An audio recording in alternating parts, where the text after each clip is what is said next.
Hi friends, welcome to రూపాయి ice academy. Friends, మనకు తెలుసు పాస్ట్ 2 days బ్యాక్ అంటే 8th December ఏం జరిగిందో. మనకి CDS chief of defence staff, first chief of defence staff, అది ఇంటిగ్రేటెడ్ డిఫెన్స్ స్టాఫ్ అంటే దేశంలో ఉన్న త్రివిధ దళాలు 17 కమాండ్స్ని ఒక తాటిపైకి తీసుకొచ్చి మనకి కొత్తగా ఒక పోస్ట్ క్రియేట్ చేశారు. దాన్ని సిడిఎస్ అంటాం, చీఫ్ ఆఫ్ డిఫెన్స్ స్టాఫ్. దానికి అధిపతి ఆయన బిపిన్ రావత్ చనిపోవడం అనేది చాలా బాధాకరం, దురదృష్టకరం. మరి ఆయన చనిపోయినప్పుడు అనేక అంశాలు మనకి న్యూస్లో వచ్చాయి. అవి మన ఎగ్జామ్ పాయింట్ ఆఫ్ వ్యూలో ఏ విధంగా ఉపయోగపడతాయి అనేది మనం ఈ వీడియోలో మీకు షేర్ చేస్తాను. దీంట్లో ముఖ్యంగా ఆయన పుట్టింది ఉత్తరాఖండ్లో 1958 మార్చి 16న పుట్టారు. మరి అంచెలంచెలుగా వెతికి ఆయన యొక్క నిజాయితీతో పట్టుదలతోటి అనేక కోర్సులు చేసి ముఖ్యంగా డిఫెన్స్ మీద ఆయన ఎంఫిల్ తీసుకున్నారు మద్రాస్ యూనివర్సిటీ నుంచి. అలాగే ఆయన చదివిన కాలేజీలో స్పీచ్ ఇవ్వడానికి వెళ్తూ ఆయన అన్ఫార్చునేట్ థింగ్ హెలికాప్టర్ కూలిపోవడం అనేది జరిగింది. మరి ఈయన గురించి ఒకసారి చూద్దాం. బిపిన్ రావత్ ఆయన ఆర్మీ జనరల్గా చేశారు. అంతకుముందు సిడిఎస్కి ముందు CDS chief of defence staff, navy, air force, ఆర్మీని ఇంటిగ్రేట్ చేస్తూ కొత్త పోస్ట్ క్రియేట్ చేశారు. 2019 December 31 ఛార్జ్ తీసుకున్నారు ఆయన ఆ పోస్ట్కి. సో 2021లో ఈ యొక్క ప్రమాదం జరిగిందనమాట. సో ఇక్కడ బిపిన్ రావత్ గారు తమిళనాడు కున్నూరు వెల్లింగ్టన్ నుంచి, అంటే కున్నూరు టు వెల్లింగ్టన్, అంటే ఇక్కడ చూస్తే మనకి సూలూరు బేస్ ఉంది. ఆ బేస్ నుంచి వెల్లింగ్టన్ పోవాలా. సూలూరు బేస్ నుండి కున్నూరు కిందకి వస్తుంది. అది సూలూరు బేస్ టు వెల్లింగ్టన్కి వెళ్ళిపోవాలి. అది కారులో కూడా వెళ్ళిపోవచ్చు. కారులో వెళ్తామని అనుకున్నారట ఫస్ట్, కానీ లాస్ట్ మినిట్లో అక్కడ ప్లాన్ చేంజ్ అయ్యిందనమాట. ఆయన ఎక్కడికి వెళ్తున్నారు? ఆయన చదివిన college defence services staff college వెల్లింగ్టన్లో ఉంది, తమిళనాడు వెల్లింగ్టన్. ఇది ఇప్పుడు చాలా ఇంపార్టెంట్ మనకి ఎగ్జామ్ పాయింట్ ఆఫ్ వ్యూలో.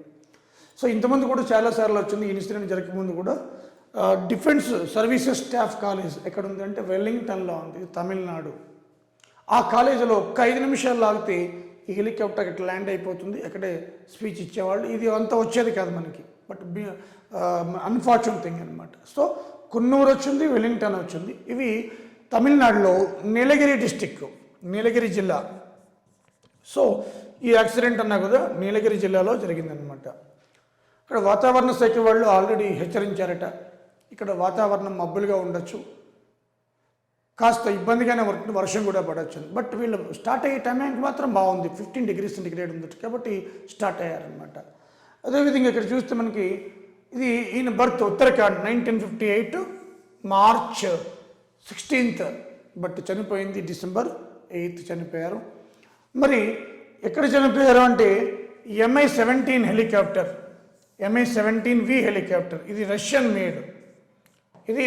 మేడ్, దీని గురించి కూడా చెప్తాను మీకు. ఇది రష్యన్ మేడ్. మనం ఇవే కాదు, MI-17V కాదు, సుఖోయ్ MK-1, సుఖోయ్ 30, అలాగే S-400, అలా AK-203 రైఫిల్స్, S-400 మిసైల్స్, ఇవన్నీ కూడా మనం రష్యా నుంచి తీసుకుంటున్నాం. ఎగ్జాంపుల్ మీకు MK-1 సుఖోయ్ యుద్ధ విమానాలు, సుఖోయ్ 30 యుద్ధ విమానాలు. రీసెంట్గా చందీపూర్ నుంచి మనం బ్రహ్మస్ని కూడా ప్రయోగించాం, సుఖోయ్ 30 నుంచి, చందీపూర్ నుంచి. అలాగే AK-203 రైఫిల్స్, ఇవి కూడా రష్యా నుంచి తీసుకున్నాం. AK అంటే అనతోలీ కల్నిష్కోవ్, AK-47 అంటాం. అలాగే AK సిరీస్ అన్నమాట 203 రైఫిల్స్. అదేవిధంగా S-400 మిసైల్స్, ఇవన్నీ కూడా మనం రష్యా నుంచి దిగుమతి చేసుకున్నాం. సో రష్యా మన చిరకాల మిత్రుడు. ఎన్నో వెపన్స్ అన్నీ కూడా, డిఫెన్స్ వెపన్స్ అన్నీ కూడా మనం ఇంపోర్ట్ చేసుకుంటున్నాం అనమాట. దాంట్లో భాగంగానే MI-17V హెలికాప్టర్స్ కూడా మనం ఇంపోర్ట్ చేసుకున్నాం. ఇది గంటకు 250 కిలోమీటర్ వేగంతో వెళ్తుంది అనమాట, పర్ అవర్. అంటే బుల్లెట్ ట్రైన్లా వెళ్తుంది అనమాట. మరి దీని డీటెయిల్స్ కూడా చూద్దాం. అయితే అక్కడ వీళ్ళు వెళ్ళే మార్గంలో వెల్లింగ్టన్కి ఒక వ్యాలీ ఉంది. ఆ వ్యాలీ ఏంటంటే నంజప్పన్ చతిరం అనే ఒక వ్యాలీ. ఇది నంజప్పన్ చతిరం లోకల్ చిన్న వ్యాలీ ఇది. అది నీలగిరి డిస్టిక్లో ఉంది. అక్కడ ఈ యాక్సిడెంట్ జరిగిందనమాట. అంటే మబ్బులు ఒకేసారి కమ్మడం ఒక 5 నిమిషాల్లో జరిగిపోయింది అనమాట. అంటే ఇది స్పీడ్ కంట్రోల్ చేయలేదు కదా. అంటే హెలికాప్టర్ అనేది లైక్ మనం కార్ డ్రైవ్ చేసినట్టే. అదే ఏరోప్లేన్ అనుకోండి, స్ట్రాటోస్ఫియర్లోకి వెళ్ళిన తర్వాత ఆ లాటిట్యూడ్స్ లాంగిట్యూడ్స్ డిస్టెన్స్ పెట్టి లాక్ చేస్తే అది ఆటోమేటిక్గా వెళ్తూనే ఉంటుంది. ఇక పైలట్ కో పైలట్ మాట్లాడుకోవచ్చు, వాళ్ళు ఏమైనా చేసుకోవచ్చు అనమాట. అంత రిస్క్ ఉండదు. కానీ హెలికాప్టర్ అలా కాదు. హెలికాప్టర్ ఏంటంటే మనం కార్ డ్రైవ్ చేస్తున్నట్టు రోడ్డు ఎవరు వస్తారు ఎవరు పోతారు ఏమవుతారు అన్నీ చూసుకోవాలి. ఎందుకంటే తక్కువ ఎత్తులో వెళ్తుంది అనమాట. ఇది 6000 మీటర్ల ఎత్తులోనే వెళ్తుంది.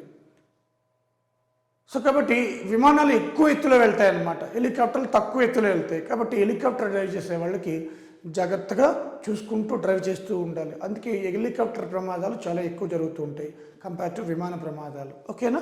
సో అదేవిధంగా మనం ఇక్కడ చూస్తే జరిగిన ప్లేసు మనకి నీలగిరి జిల్లాలో మనకి సూలూరు బేస్ నుంచి స్టార్ట్ అయ్యి వెల్లింగ్టన్ వెళ్ళాలి. మరి MI-17V5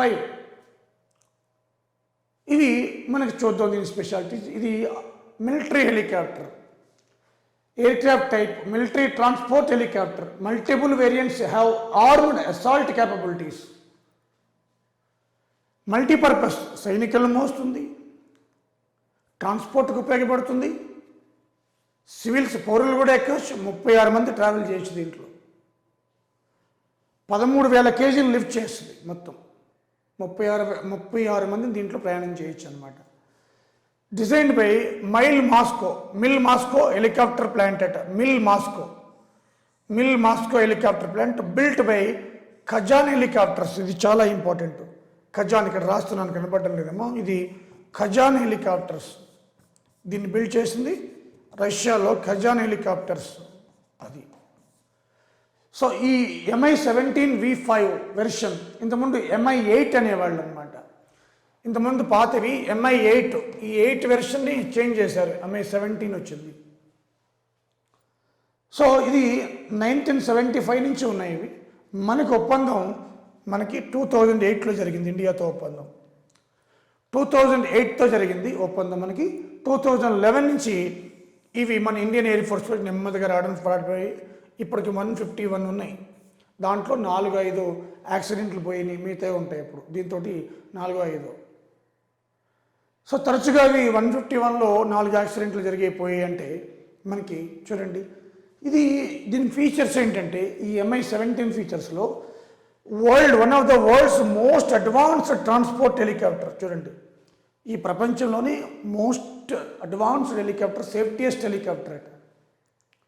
మరి అలాంటిది యాక్సిడెంట్లో పోయిందంటే, కూలిపోయిందంటే మనం అర్థం చేసుకోవచ్చు. ఓకే, అలాగే it can also deployed troop and arms transport, fire support కూడా ఉందట. దీనికి ఒక పాలిథిన్ ఫోమ్లా ఉంటుంది, చుట్టూ ఫోమ్లో వచ్చేసింది. యాక్సిడెంట్ అయితే ఆ ఫోమ్ అంతా కూడా మంటలను ఆర్పుతుంది. మరి వీళ్ళు పడిపోయినప్పుడు ఆర్పలేదనమాట. ఏం జరిగింది అదే అర్థం కాని పరిస్థితి. సాధారణంగా ఫైర్ ఎప్పుడు జరుగుతుందంటే ఆయిల్ ట్యాంక్ పేలిపోయి ఆ రాపడికి పేలిపోతుంది. కానీ అలా పేలకుండా దీని చుట్టూ ఒక ఫోమ్ పాలిథిన్ కవర్లా ఉందన్నమాట. మరి అది ఏమైంది అంటే ఆ సేఫ్టీ ఉంది, ఆ ప్రికాషన్స్ దీంట్లో పెట్టారు. అదేవిధంగా ఇప్పుడు 60 దేశాలు దీన్ని వాడుతున్నాయంట. 60 దేశాలు ఈ యొక్క MI-17 హెలికాప్టర్స్ని వాడుతున్నాయి సేఫ్ అని చెప్పి. అలాంటిది మరి ఇలా దుర్ఘటన జరిగిన అనేది అన్ఫార్చునేట్ థింగ్. దీని మీద ఎయిర్ మార్షల్ మన్వేందర్ సింగ్ కమిటీ వేశారు. మన్వేందర్ సింగ్ ఈ enquiry board of control Manvendra Singh.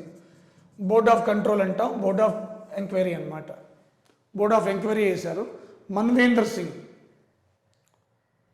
మరి దీంట్లో కీలకమైనది ఏంటి అంటే మనకి ముఖ్యంగా ఈ క్రాష్లో బిపిన్ రావత్తో పాటు తెలుగు తేజం సాయి తేజ్ కూడా చనిపోయారు. మొత్తం 13 మంది, ఒకరు బతుకున్నారు.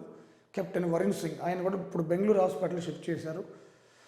మరి ఇంతమంది దుర్మరణానికి కారణమైన మరి అసలు రీజన్ ఏంటి అంటే ఆ రీజన్ తెలియదు. దానికోసం జనరల్గా ఫ్లైట్లో కానీ హెలికాప్టర్లో కానీ తోక భాగంలో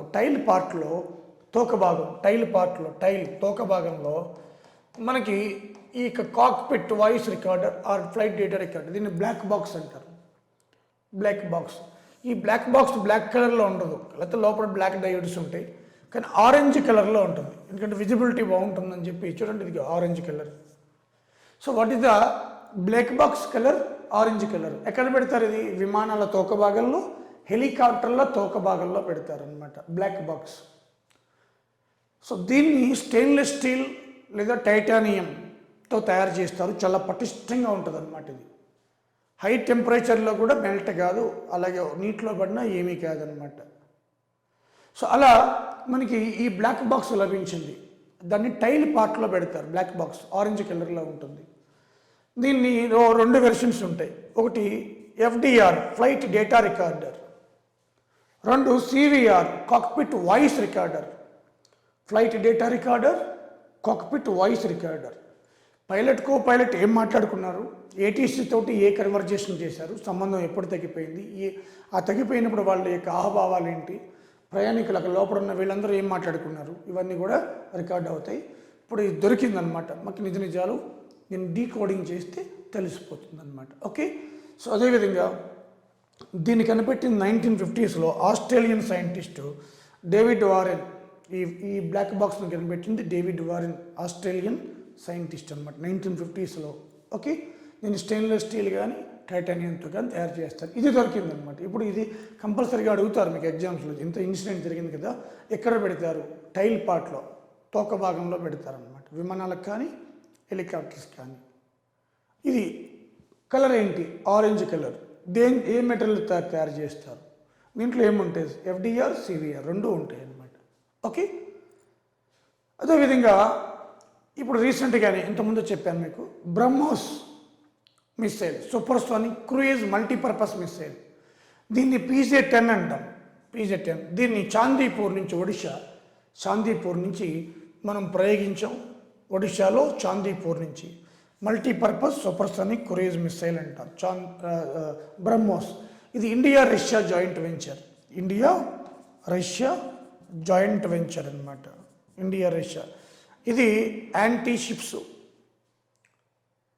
అలాగే మనకి air version, ship version, surface to surface version, multipurpose. అంటే ఏరోప్లేన్ నుంచి కూడా దీన్ని ప్రయోగించవచ్చు అనమాట. రీసెంట్గా నిన్న మనకి ఒడిశాలో చాందీపూర్ నుంచి ప్రయోగించారు, అందుకే న్యూస్లోకి వచ్చింది. సో మరి దీంట్లో బ్రహ్మస్ 1, బ్రహ్మస్ 2 కూడా ఉన్నాయి. ఇది సూపర్సోనిక్, అంటే one of the world fastest అనమాట. 2 తయారవుతుంది ఇప్పుడు, అండర్ డెవలప్డ్. సో 1 అయితే 290 కిలోమీటర్స్. ఇది మల్టీపర్పస్ కాబట్టి షిప్స్ నుంచి ప్రయోగించవచ్చు, ఏరోప్లేన్ నుంచి ప్రయోగించవచ్చు, భూమి నుంచి ప్రయోగించవచ్చు, సర్ఫేస్ టు సర్ఫేస్ కూడా. సో ఇది బ్రహ్మస్ చాందీపూర్ ఇంటీరియం టెస్ట్ రేంజ్ అంట. చాందీపూర్ ఎక్కడ ఉందంటే ఒడిశాలో, కాబట్టి న్యూస్లోకి వచ్చింది. ఓకే. నేను PJ-10 అంటాం. అలాగే ఇంకొక రిపోర్ట్ రీసెంట్గా మొన్న న్యూస్లోకి వచ్చిందమ్మా, inequalities report, world inequalities report 2022. 21 అయిపోతుంది కదా, అందుకే 22 అని పెట్టారు. World inequalities report. ఈ రిపోర్ట్లో మన ఇండియా గురించి చూస్తే చాలా ఇంపార్టెంట్ ఏంటంటే టాప్ 10% పీపుల్, ఇదంతా పీపుల్ అనమాట, top 10% people having 57% wealth in India. మన దేశంలో మనకి టాప్ 10% దగ్గర 57% సంపద ఉందట. అలాగే టాప్ 1% దగ్గర 22% సంపద ఉందట. అంటే మనకి వీళ్ళందరూ టాప్ రేంజ్ అనమాట. టాప్ 10% ప్రజల దగ్గర 57% సంపద ఉంది. టాప్ 1% మంది దగ్గర 22% సంపద ఉంది.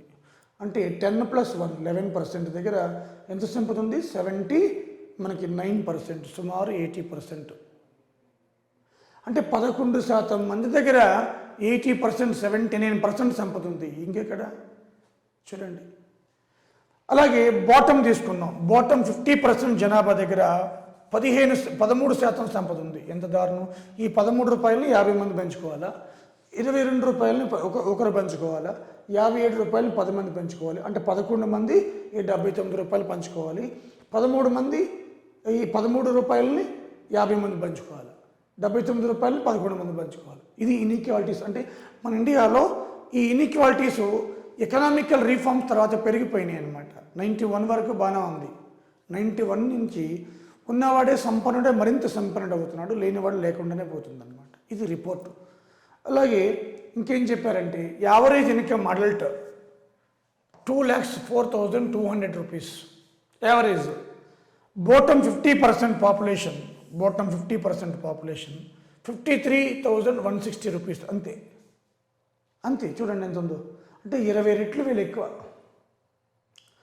ఇక్కడ టాప్ 10% పర్సన్స్ 11,66,520. ఇది ఇక్కడ చూసి 20 టైమ్స్ ఎక్కువ ఇక్కడ. వాళ్ళిద్దరికి మధ్య 20 రెట్లు పైన మనకి కనిపిస్తుంది అనమాట. Okay, so top 10% Yanam per annum income అంటే 11,66,520.